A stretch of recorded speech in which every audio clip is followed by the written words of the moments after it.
یہ یکم مئی جو منایا جاتا ہے، دھوکہ یہ دیا گیا ہے کہ یہ شکاگو کے جو مزدور ہیں ان کی یادگار ہے۔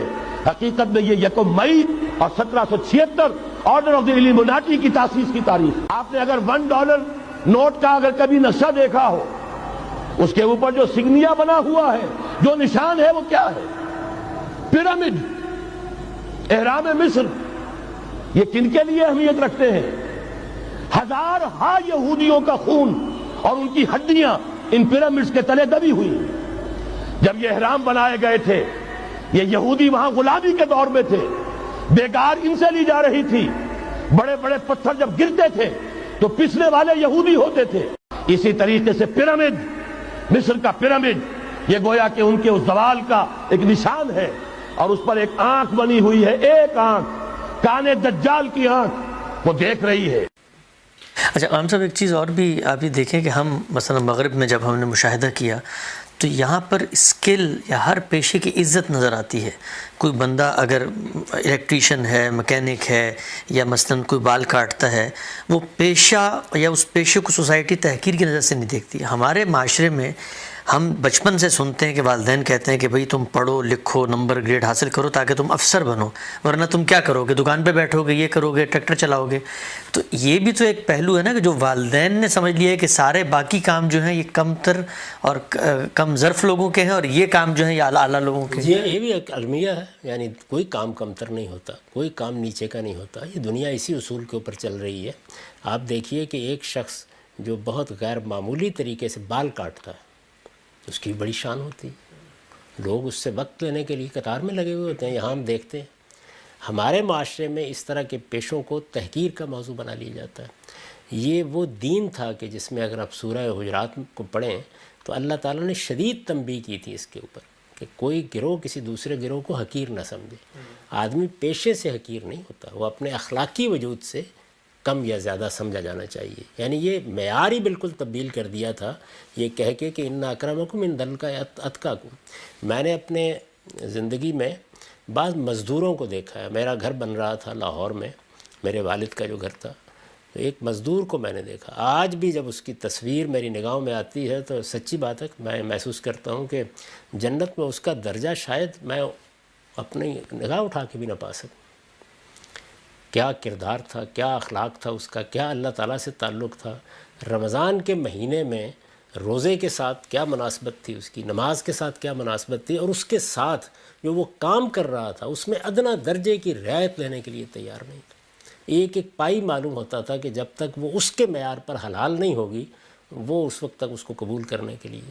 آپ کو ریڑھی لگائے ہوئے بعض لوگ بڑے کمال کے لوگ ملیں گے۔ علم کا ذوم بھی بعض اوقات لوگوں کو خراب کر دیتا ہے۔ تو یہ دیکھنا چاہیے کہ اللہ کے ساتھ تعلق کی نوعیت کیا ہے، اخلاقی وجود کی تطہیر کس قدر ہوئی ہے، اس کی بنیاد پر لوگوں کے ساتھ معاملہ کرنا چاہیے۔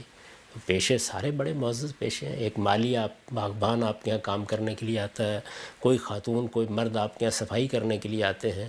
میں یہاں امریکہ میں دیکھتا ہوں کہ بڑے وقار کے ساتھ آتے ہیں، ان کے ہاں ادنیٰ درجے میں اپنے پیشے کے اوپر کوئی شرمندگی نہیں ہوتی۔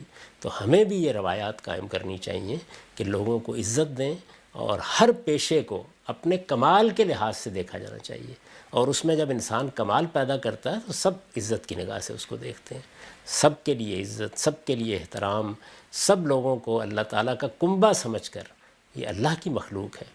میں نے بارہا توجہ دلائی ہے کہ اگر ہمارے اندر صرف یہ چیز پیدا ہو جائے کہ جو شخص مسلمان ہے اس کی نسبت کس سے ہے؟ محمد الرسول اللہ صلی اللہ علیہ وسلم سے۔ جس پیغمبر کے ساتھ ہم اتنی عقیدت اور محبت کا اظہار کرتے ہیں، سوال یہ ہے کہ اس کے ماننے والوں کے ساتھ وہی محبت کیوں نہ ہو، وہی احترام ہونا چاہیے۔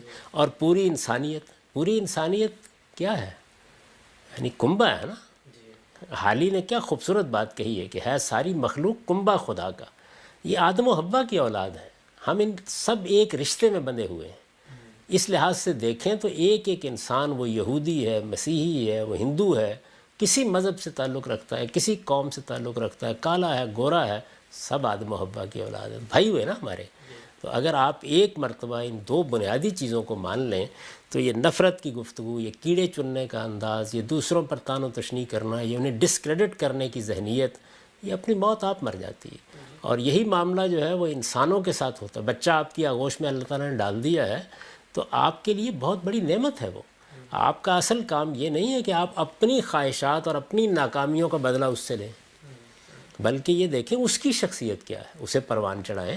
اور اس میں سب سے بڑا ہدف کیا چیز ہونی چاہیے؟ اس کا اخلاقی وجود. وہ اخلاقی وجود ہے کہ جو پاکیزگی کے کمال پر پہنچے گا تو دنیا کے اندر روشنی پیدا ہوگی. باقی پیشے، تعلیم، یہ سب چیزیں ہمارے یہاں تعلیم کا معاملہ بھی ہے. ہر بچے کو لازماً FA BA کرانا ہے. یعنی تعلیم کو بھی اس لحاظ سے تقسیم ہونا چاہیے. کون سے بچے ہیں کہ جو ہنرمند خدا نے پیدا کیے ہیں، کون سے لوگ ہیں کہ جن کا بنیادی ذوق ہی ملازمت کا ہے. اچھا، اسی طریقے سے بہت سے بچوں کو خدا نے کاروبار کرنے، بہت آگے بڑھنے کی صلاحیت دی ہوتی ہے، تو ان کو آپ کیوں کوئی ملازمت ہی کرانا چاہتے ہیں؟ یعنی میں تو ہمیشہ کہا کرتا ہوں کہ جس قوم کی مائیں ہر بچے کو افسر بنانا چاہتی ہیں وہ ترقی کیسے کر سکتی ہے؟ اس لیے کہ یہ تو ملازمت پیشگی ہے. یہ ہمارے جیسے ناکارہ لوگوں کو ملازمت کرنے کی ضرورت ہوتی ہے. جن کے اندر کوئی صلاحیت ہے، انیشیٹو موجود ہے، وہ کاروبار کیوں نہ کریں، ہنرمند کیوں نہ بنیں. تو ہنرمند لوگ، اسی طرح کاروبار کرنے والے لوگ، وہ قوم کی معاشی تہذیبی ترقی کا باعث بنتے ہیں. اور جب آخری سوال اس پہلو سے وہ یہ کہ ہمارے یہاں آج کل تو ایک فیشن ہے، بلکہ اسٹیٹس سمبل بن گیا ہے کہ بچے کی پیدائش سے پہلے اب باقاعدہ اسکولوں میں داخلوں کی درخواستیں دی جاتی ہیں، اس لیے کہ ایک لمبی فہرست ہے. اور ابھی بس مطلب سال 1.5 سال کا ہوتا ہے تو معلوم ہوتا ہے کہ اس نے جو ہے وہ کسی ایجوکیشنل سسٹم میں چلے جانا ہے.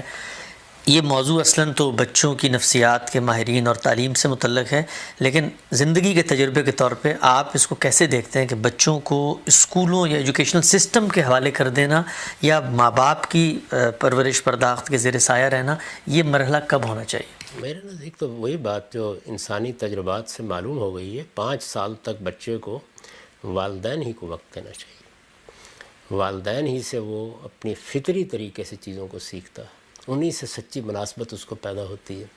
اس سے تو انسان کی شخصیت کے کچلے جانے کی ابتدا ہو جاتی. یعنی آپ نے اس بچے کو جس نے ابھی بھاگتے ہوئے آپ کے پاس آنا تھا، آپ کے سینے سے لگنا تھا، آپ کی باتیں سیکھنی تھی، آپ سے وہ میراث لینی تھی، اس کو آپ دوسروں کے حوالے کر دیتے ہیں. وہاں وہ سہما ہوا بیٹھا ہوا ہوتا ہے. کچھ مناسبت پیدا کرنے میں 1-6 مہینے لگتے ہیں، چلیں وہ پھر آپ کے فیصلے کو قبول کر لیتا ہے. آپ نے کوئی گھنٹے 2 گھنٹے کے لیے بچے کو بھیج دیا کہیں، یا کسی اپنی مجبوری کے تحت فرض کیجئے کسی ڈے کیئر سینٹر میں کچھ دیر کے لیے بھیج دیا، لیکن اس کی حقیقی تعلیم تربیت ماں باپ کی آغوش میں ہوتی ہے. تو 5 سال کے بعد ہی، 5-6 سال کے بعد ہی یہ ہونا چاہیے کہ وہ باقاعدہ کسی اسکول میں جائے یا کسی اس طرح کے سسٹم کے حوالے ہو. ہمارے ہاں ہر چیز جب یعنی کمرشل ہو جاتی ہے تو پھر اس کے ساتھ لوگوں کے بہت سے مفادات وابستہ ہو جاتے ہیں. نظام تعلیم کا معاملہ بھی اسی طریقے کا ہے. کبھی ہم اس کو اس طریقے سے ریفارم نہیں کر سکے کہ وہ صحیح خطوط پر استوار ہو، اس میں تنوع بھی رہے، اس کے اندر انسانی صلاحیتوں کا اعتبار بھی رہے، اس کے اندر جو ضروری یکسانی ہے وہ بھی پیدا کی جائے. تو اس میں بھی بعض ایسی باتیں کہی جاتی ہیں کہ جن کی کوئی بنیاد نہیں ہوتی. 12 سال کی تعلیم، جو پہلے 12 سال کی تعلیم ہے، یہ معاشرہ دیتا ہے. اور اس میں یہ بڑا ضروری ہوتا ہے کہ آپ یہ دیکھیں کہ بحیثیت مجموعی سب کو کیا تعلیم ملنی چاہیے، اور بچوں کی شخصیت اور ان کے تنوعات کے لحاظ سے ان کو کیا مواقع ملنے چاہیے. یہ بہت تفاحص کا کام ہے. آپ سوچیں ذرا تھوڑی دیر کے لیے، میں بعض اوقات دیکھتا تھا کہ جن بچوں کو ساری زندگی ایک مصرع نہیں پڑھنا آنا، جتنا جی چاہے زور لگا لیں، ان کو غالب اور حالی اور اقبال کے اشعار کی شرح لکھنے پر مجبور کیا جا رہا ہے. بچوں کے اذواق میں بہت فرق ہوتا ہے، بہت فرق ہوتا ہے. جو چیزیں سب کے سیکھنے کی ہیں وہ متعین کرنی چاہیے، جو ان کی شخصیت کے لحاظ سے سیکھنے کی ہیں یا ان کے انتخاب پر چھوڑنی چاہیے وہ الگ ہونی چاہیے. یہ بہت کام کرنے کی ضرورت ہے، لیکن کون سنتا ہے فغان درویش.